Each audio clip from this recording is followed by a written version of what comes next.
সূরা ইখলাস কোন সময় একবার পড়লে, 3 বার পড়লে, 10 বার পড়লে, 200 বার পড়লে সাথে সাথে ফল পাবেন, এই নিয়মটা আজকে আমি আপনাদেরকে জানিয়ে দেব ইনশাআল্লাহ।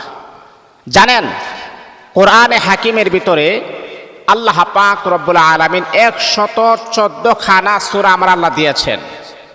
6666টা আয়াত আমার আল্লাহ দিয়েছেন। এর ভিতরে একটা সূরা হলো সূরাতুল ইখলাস। সূরাতুল ইখলাস এই সূরাটা ছোট হতে পারে, এই সূরাটা একেবারে ছোট। এটা কেমন ছোট আপনি জানেন? আর এই সূরাটা এতটাই পরিচিত, যদি কেউ মনে করেন মক্তব্য নাও যায়, সে কোনোদিন মক্তব্য যায় নাই, সে কোনোদিন মক্তব্যে গিয়া বসেও নাই, অথবা সে কোনোদিন মসজিদও আসে নাই, ওই রকম লোককেও যদি আপনি বলেন যে ভাই একটা সূরা বলেন, তখন দেখবেন সেই লোকটা কিন্তু সূরাতুল ইখলাস সে পাঠ করবে। মানে এটা হলো একটা পরিচিত একটা সূরা, সূরাতুল ইখলাস। এই সূরাটা আমরা মোটামুটি আমরা প্রত্যেকেই এই সূরাটার সাথে আমরা পরিচয়। এমন কেউ নাই যে বলবে না যে হুজুর আমি সূরাটা পারি না। খুবই গুরুত্বপূর্ণ একটি সূরা। আর সবচাইতে মূল বিষয় হলো সূরাটা এতটাই ছোট, কিন্তু এই সূরার ভিতরে আল্লাহ পাক রব্বুল আলামিন তার গোটা পরিচয় আমার আল্লাহ সুন্দর সবিস্তার আকারে আমার আল্লাহ তুলে ধরেছেন। আল্লাহু আকবার, আল্লাহু আকবার। মানে আল্লাহ পাকের পরিচয়, আল্লাহ পাক তার গোটা পরিচয়টা এই ছোট্ট সূরার ভিতরে আমার আল্লাহ চমৎকার আকারে সুন্দরভাবে আলোচনা করেছেন। তাহলে সূরাটা আমরা একবার পড়ি, তারপরে এর শানে নজুল এবং তার তরজমা, তার কথাবার্তা আমরা শুনবো, তার ফজিলত কেমন। এটা একবার পড়লে কি পরিমাণ ফজিলত হয়, 3 বার পড়লে কি হয়, 10 বার পড়লে কি হয়, এবং 200 বার পড়লে কি হয়, তার ফলাফলটা কেমন আসে, আমরা ইনশাআল্লাহ বিস্তারিতভাবে আলোচনা করব। আউযু বিল্লাহি মিনাশ শাইতানির রাজিম। বিসমিল্লাহির রহমানির রহিম। কুল হুয়াল্লাহু আহাদ, আল্লাহুস সামাদ, লাম ইয়ালিদ ওয়া লাম ইউলাদ ওয়া লাম ইয়াকুল লাহু কুফুয়ান আহাদ। আল্লাহ বলেন যে আমি একক। কুল হুয়াল্লাহু আহাদ, আমি আল্লাহ এক। আসমান আর জমিনে যা কিছু তোমরা দেখতেছো, আমি আল্লাহ একাই এইগুলাকে সৃষ্টি করেছি। আমি আল্লাহ, আল্লাহুস সামাদ, আমি আল্লাহর সমকক্ষ কেউ নাই। আমি আল্লাহর যে আরেকজন আছে না, এরকমটা তোমরা কখনো ধারণাও করতে পারবে না, নাই নাই। তারপরে আল্লাহ পাক রব্বুল আলামিন সূরাতুল ইখলাসের ভিতরে বড় সুন্দর চমৎকার আকারে আমার আল্লাহ বলেন, লাম ইয়ালিদ ওয়া লাম ইউলাদ ওয়া লাম ইয়াকুল লাহু কুফুয়ান আহাদ। আল্লাহ পাক রব্বুল আলামিন বলে, বান্দা আমি আল্লাহ কাহারও কাছ থেকে জন্মগ্রহণ করি নাই, কেউ আমাকে জন্ম দেয় নাই। আমি আল্লাহর কোনো ছেলে নাই, আমি আল্লাহর কোনো মেয়ে নাই, আমি আল্লাহর কোনো ছেলে মেয়ে কেউ নাই। কিন্তু বান্দারে, আমি আল্লাহ কাহারও কাছ থেকে জন্মগ্রহণ করি নাই, কেউ আমাকে জন্ম দেন নাই। আমি আল্লাহর ছেলে মেয়ে নাই, দাদা দাদি নানা নানি আত্মীয় স্বজন নাই। ওয়ালাম ইয়াকুল লাহু কুফুয়ান আহাদ, আমি আল্লাহর সমকক্ষে কেউ নাই। এর মানে প্রমাণ করে বান্দারে, আমি আল্লাহ পৃথিবী সৃষ্টি করার আগেও আমি আল্লাহ ছিলাম, এখনো আমি আল্লাহ আছি। এমনকি তামাম পৃথিবীটা যখন ধ্বংস হয়ে যাবে, তখন কেউ থাকবে না, তখনও কিন্তু আমি আল্লাহ থাকব। আমি আল্লাহর সমকক্ষ কেউ নাই, আমি আল্লাহ এখনো আছি, অনন্ত অসীম কাল পর্যন্ত আমি আল্লাহ থাকব। আল্লাহ পাক এই সূরার ভিতরে আল্লাহর পরিচয়টা সুন্দর চমৎকার ভাবে আমার আল্লাহ তুলে ধরেছেন। তাহলে বন্ধুরে আমার, সূরাতুল ইখলাসের ফজিলতটা এখন আমরা শুনি। সূরাতুল ইখলাস এটা একটা ছোট্ট সূরা। এর ফজিলত একজন সাহাবী, যার নাম হচ্ছে আবু যর গিফারি রাদিয়াল্লাহু তাআলা আনহু। তো নবীর একজন সাহাবী ওই সূরাটা বেশি পরিমাণে তিলাওয়াত করতেন।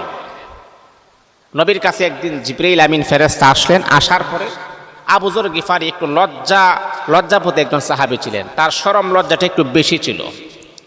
উনি ওই যে আমরা রুমাল পরি না, উনি রুমাল মুড়ি দেওয়া উনি তাকতেন, উনি সামনের দিকে একটু কম তাকাতেন, যদি কোনো মেয়ে ছেলে পড়ে যায় একটু লজ্জা শরমটা ওনার বেশি ছিল। নবীর কাছে যখন হযরত জিবরাইল আমিন ফেরেশতা আসলেন, আবু যর গিফারি ওই দিকে যাচ্ছেন। জিবরাইল বলতেছে, ইয়া রাসূলুল্লাহ, এই যে আপনার আবু যর গিফারি চলে যাচ্ছে। আমার নবী অবাক হলেন। বিশ্ব নবী অবাক নজরে জিবরাইল আমিন ফেরেশতার দিকে তাকিয়ে বললেন, ভাই জিবরাইল,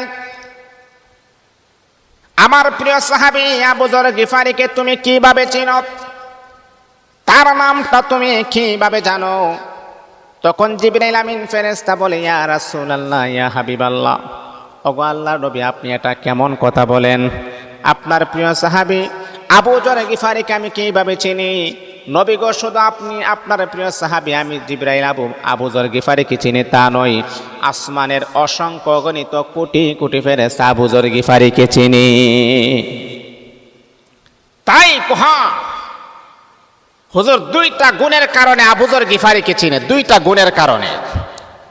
তার মাঝে দুইটা গুণ আছে যার কারণে আকাশের কোটি কোটি ফেরেশতা আবু যর গিফারিকে চিনে। আল্লাহু আকবার, আল্লাহু আকবার। এক নাম্বার গুণ হল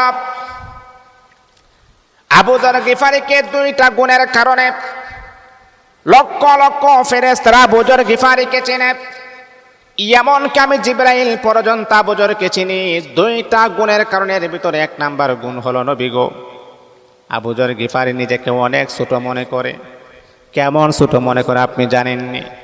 আবু যর গিফারি মনে করে, হারে তাম পৃথিবীর সমস্ত মানুষ যদি জান্নাতের ভিতরে চলে যায়, আরেকজন মানুষ যদি জাহান্নামী হয়ে যায়, তাহলে মনে হয় এই হতভাগা মানুষটা হলো আমি আবু যর গিফারি। আমার তো কোনো আমল নাই, আমার কোনো নেক আমল নাই, আল্লাহর কাছে আমি কি হিসাব দিব? আরে কবর যাওয়ার পর আমি কি হিসাব দিব? নবী গো, আবু যর গিফারি নিজেকে এতটাই ছোট মনে করে, আল্লাহ যদি কোনো ব্যক্তিকে জাহান্নামে নিক্ষেপ করে, এটা আমি ছাড়া আর দ্বিতীয় কেউ হবে না। এটা হলো নিজেকে খুব ছোট মনে করে, যার কারণে এতটা বিনয়ী, এতটা নম্র, এতটাই ভদ্র, যার কারণে আল্লাহ পাক রব্বুল আলামিন আবু যর গিফারির সম্মান মর্যাদা আমার আল্লাহ আকাশচুম্বী করেছেন, বৃদ্ধি করে দিয়েছেন। এটা হলো এক। দুই নাম্বার হলো, ইয়া রাসূলুল্লাহ, ওগো আল্লাহর নবী, বিশ্ব নবী, দুই নাম্বার গুণের কারণে আবু যর গিফারিকে চেনা হয়। দুই নাম্বার গুণ হলো আবু যর গিফারি সূরাতুল ইখলাস, কোরআনুল কারীমের ভিতরে সূরাতুল ইখলাস এত পরিমাণ তেলাওয়াত করেছে। ওগো নবী, আবু যর গিফারি খাইতে ঘুমাইতে 24টা ঘন্টা সূরাতুল ইখলাস পড়ে। সূরাতুল ইখলাস এত পরিমাণ তেলাওয়াত করে, এত পরিমাণ সূরাতুল ইখলাস পড়েছে, অন্য কোন মানুষের আমল নামায় এত পরিমাণ সূরাতুল ইখলাস নাই যত পরিমাণ আবু যর গিফারির আমল নামার ভিতরে লিপিবদ্ধ করা হয়েছে। এই সূরাতুল ইখলাস এত পরিমাণে আপনার প্রিয় সাহাবী আবু যর গিফারি তিলাওয়াত করেছেন, আর অন্য কোন মানুষের আমল নামায় এত পরিমাণ সূরাতুল ইখলাসের তিলাওয়াত নাই, যার কারণে আকাশের ফেরেশতারা আবু যর গিফারিকে চিনে। বন্ধুরা আমার, আপনি জানেন এই সূরাতুল ইখলাস একবার পড়লে 10 পারা কোরআন শরীফ পড়লে যেই পরিমাণ সওয়াব হয়, আল্লাহ পাক রব্বুল আলামিন আপনার আমল নামার ভিতরে সেই পরিমাণ সওয়াব আমার আল্লাহ নাজিল করে দিবেন, দান করে দিবেন। এই আল্লাহ পাক রব্বুল আলামিনের বাংলা বান্দা, আপনি জানেন সূরাতুল ইখলাস যদি আপনি 3 বার যদি আপনি পড়েন, কুল হুয়াল্লাহু আহাদ, আল্লাহুস সামাদ, লাম ইয়ালিদ ওয়া লাম ইউলাদ ওয়া লাম ইয়াকুল লাহু কুফুয়ান আহাদ। ও বন্ধুরা আমার, যদি আপনি 3 বার পড়েন, আল্লাহ পাক রব্বুল আলামিনের কোরআনুল কারীম সূরা ফাতিহা থেকে নিয়ে নাস পর্যন্ত কোরআন শরীফ পড়লে যেই পরিমাণ সওয়াব হবে, আমার আল্লাহ সেই পরিমাণ সওয়াব আপনার আমল নামার ভিতরে আমার আল্লাহ দান করে দিবে। তাহলে 3 বার পড়লে 1 খতম কোরআন শরীফের সওয়াব আল্লাহ আপনার আমল নামার ভিতরে দান করে দিবেন। এখন যদি আপনি 10 বার পড়েন, কয়বার? 10 বার। আল্লাহ পাক রব্বুল আলামিন 10 বার পড়লে জান্নাতের ভিতরে আপনার জন্য একটা ঘর সুন্দর করে সাজানো হবে। এই ঘরটা মনোরম পরিবেশ করা হবে, সুন্দর করে সুসজ্জিত করা হবে। ফেরেশতারা জিজ্ঞাসা করে এই ঘরটা কার জন্যে? তখন আপনার নাম নিয়ে বলা হয় অমুকের জন্যে। ওই ব্যক্তি 10 বার সূরা ইখলাস পড়েছে, যার কারণে জান্নাতের ভিতরে তার জন্যে সুন্দর ঘরটাকে বানানো হয়েছে। এই ঘরটা তাকে দান করা হবে। একজন সাহাবী আল্লাহর হাবিবকে প্রশ্ন করলো, ইয়া রাসূলুল্লাহ, ইয়া হাবিব আল্লাহ, গো আল্লাহর নবী, যদি আমি 10 বার নয়, 100 বার নয়, যদি আমি 200 বার পড়ি নবী গো, তাহলে কি প্রতি 10 বারে একটা করে জান্নাতের ভিতরে আমার জন্য কি ঘর নির্মাণ করা হবে? নবীজি মুস্কি হেসে বলতেছেন, সাহাবীরে, তুমি 100 বার নয়, 100 লক্ষ বারও যদি পড়ো, তোমাকে 10 বার পড়লে একটা করে জান্নাত দেওয়া হবে। এমন করে কিন্তু যতটা জান্নাত তুমি প্রাপ্য, যতটা জান্নাতের ভিতরে ঘর তুমি প্রাপ্য, ততটা ঘর আমার আল্লাহ হিসাব করে তোমাকে দিয়া দিবেন। আরে আল্লাহ তো বখিল না, আল্লাহর কাছে তো কোনো জিনিসের অভাব নাই। তাহলে আল্লাহ দিবে না কেন বলেন তো আপনি? আল্লাহ দিবে না কেন বলেন না আপনি? আল্লাহর দ্বারা তো কোনো জিনিসের অভাব নাই, আমাদের কাছে অভাব আছে। যে কোটি টাকার মালিক সেও অভাবী, যার কিছু নাই সেও অভাবী, যার আছে সে তো আরো বড় অভাবী। মানে যার আছে সে আবার বড় অভাবী কেন? এটার কারণটা হলো, আপনি দেখবেন পৃথিবীর নিজামটা, আপনি দেখবেন পৃথিবীর নিয়মটা, আপনি দেখবেন পৃথিবীর সিস্টেমটা, আপনি দেখবেন যে বাবা রাগ করবেন না, অভিমান করবেন না। আপনার যখন 10 লক্ষ টাকা হয়ে যায়, তখন আপনি রাতের বেলা ঘুমিয়ে ঘুমিয়ে চিন্তা করেন এই 10 লক্ষ টাকাটারে কিভাবে 20 লক্ষ টাকা বানানো যায়। যার 20 লক্ষ টাকা হয়ে গেছে সেও চিন্তা করে এই 20 লক্ষ টাকাটারে কিভাবে 40 লক্ষ টাকা বানানো যায়। এর মানে হলো যার যত বেশি তার তত বেশি অভাবও বেশি। আমার নাই, আফসোস আছে। আপনার আছে, আপনার আরো বেশি আফসোস। তা আল্লাহর কোনো আফসোস নাই। আরে আল্লাহ তো ধন ভান্ডারের মালিক, আল্লাহ তো গাইবি খাজানার মালিক, আল্লাহর কোনো অভাব নাই। বন্ধুরে আমার, সবচাইতে মূল বিষয় কি জানেন? সূরাতুল ইখলাস পড়ে আল্লাহর কাছে দোয়া করলে আল্লাহ দোয়া কবুল করে।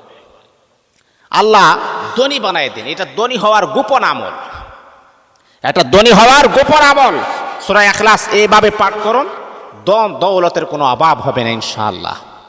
এটা খুবই ধনী হওয়ার একটা গোপন একটা টিপস, গোপন একটা আমল, যে আমলের মাধ্যমে আপনি আপনার সংসারের ক্রাইসিস, আপনার সংসারের অভাব অনটন আপনি দূর করতে পারবেন। আল্লাহর কাছে যদি আপনি বলেন, আল্লাহ আল্লাহ তোমার দ্বারা তো কোনো জিনিসের অভাব নাই, আল্লাহ তোমার সমকক্ষে কেউ নাই, আল্লাহ আমি বড় অভাবী, আমি অভাবগ্রস্ত, তোমার কাছে আমি 2টা হাত বাড়ায় দিয়েছি। আমি আপনাদেরকে বলবো সবচাইতে ইম্পর্টেন্ট হলো এই দোয়াটা আপনি কোন সময় করবেন জানেন? যখন আপনি ফজরের নামাজ পড়ার জন্য উঠবেন, এর 1 ঘন্টা আগে আপনি ঘুম থেকে জাগ্রত হবেন, যেটাকে বলা হয় রাতের তৃতীয়াংশ, রাতের শেষ ভাগে। ওই সময় আল্লাহ পাক প্রথম আসমানে চলে আসেন, অতি কাছে চলে আসেন বান্দার। আল্লাহ ডাক দেন যে বান্দা তোর কি অভাব, এ বান্দা তোর কি হাজত, এ বান্দা তোর কি প্রয়োজন, আমি আল্লাহর কাছে বল, তোর সমস্ত অভাব অনটন আমি আল্লাহ দূর করে দিব। ওই সময় আপনি উজু করে, ঠান্ডা পানি দ্বারা উজু করে নামাজের মুসল্লায় দাঁড়িয়ে যাবেন। নামাজের মুসল্লায় দাঁড়িয়ে আপনি যখন 2 রাকাত, 4 রাকাত, 6 রাকাত, 8 রাকাত যতটুকু পারেন আপনি নামাজ পড়বেন। নামাজ পড়ার পরে তারপর আপনি বসে আপনি 10 বার সূরা ইখলাস আপনি পাঠ করবেন। তারপরে দুরূদ শরীফ ইস্তেগফার করে আল্লাহর কাছে মোনাজাতে বলবেন, আল্লাহ তুমি আমাকে ধনী বানায়া দাও, আল্লাহ তুমি আমাকে সম্পদশালী করে দাও, আল্লাহ তুমি আমার জন্য রিজকে হাসানের দরওয়াজা বলন্দ করে দাও, আল্লাহ তোমার গাইবে রিজকে হাসান, রিজকের খাজানা আমার জন্য ওপেন করে দাও। দেখেন, এইভাবে যদি আপনি রাতের শেষ ভাগে যেই নিয়মটা আমি বলছি, সেই নিয়মটা যদি আপনি ব্যবহার করতে পারেন, কাজে লাগাইতে পারেন, আমার দৃঢ় বিশ্বাস আল্লাহ কখনো তার বান্দাকে খালি হাতে ফেরত দিবেন না। এটা হলো একটা ইম্পর্টেন্ট দামি একটা সময়। এই সময়টা যদি আপনি কাজে লাগাইতে পারেন, এই সময়টা কাজে লাগাই অনেক আল্লাহওয়ালা পিয়ারা বান্দা হয়ে গেছেন, কুতুব হয়ে গেছেন। আল্লাহ পাকের দুনিয়া থাকতে আল্লাহর দিদার তারা লাভ করেছেন, নবীকে তারা স্বপ্নের মাধ্যমে দেখেছেন। এই জন্যে এই যে প্রসেসিংটা আমি বলে দিয়েছি, এই নিয়মে আমল করবেন। আল্লাহ আমাদের সবাইকে সূরাতুল ইখলাসের প্রতি মোহাব্বত ভালোবাসা যেন অর্জন করতে পারি, বেশি বেশি তেলাওয়াত করতে পারি। আল্লাহ আমাদের সবাইকে কবুল করুন, আমিন। ওয়া আখির দাওয়ানা আলহামদুলিল্লাহি রাব্বিল আলামিন।